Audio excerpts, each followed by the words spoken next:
this video. My name is Sam Sidney. I am the Chief of Orthopaedics at St. Agnes Hospital, and I'd like to discuss a subject that I feel provokes a lot of fear in patients' minds. That is surgery and how to prepare for surgery. So most of you who are watching this have either been told you need to have a surgical procedure or a loved one is going to have a surgical procedure, and I'd like to help you with a few points as to how to best prepare for surgery.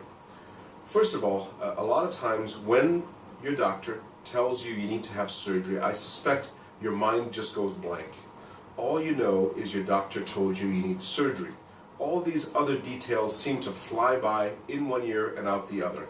So I'd like you to, after watching this video, think about whether all these questions have been answered. So, if you're going to have surgery, you need to know what is the diagnosis. And as this is an arthritis talk, and I predominantly do hip and knee replacement,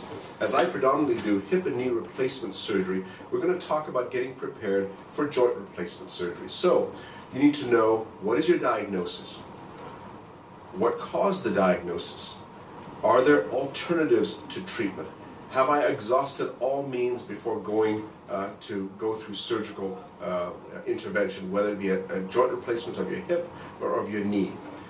What are the consequences of treatment?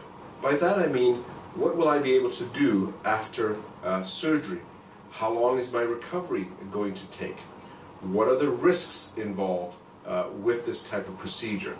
Does it have major consequence of infection, nerve damage, or the such? Make sure you understand that fully.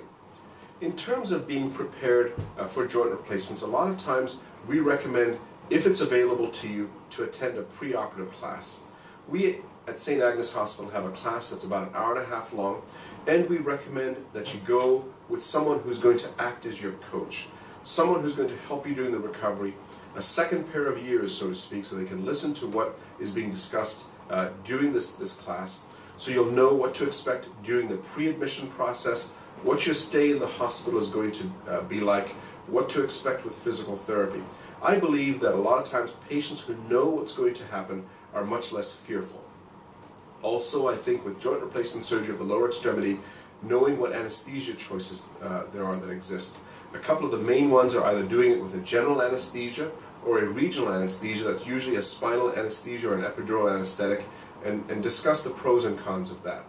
I feel that if you're prepared for surgery, you're going to be better able to handle the stress of the surgery. I believe you need to be emotionally ready for this operation. I do believe you also need to be physically ready.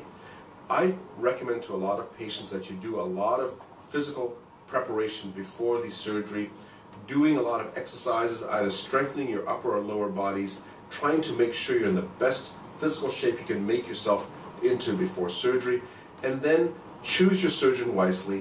One of the best determinants of outcome is a surgeon that does a lot of the procedure that you're going to have done, and I believe that might help predict a better outcome. And as long as you're prepared and you know what you're getting into, I wish you all a very successful surgical intervention.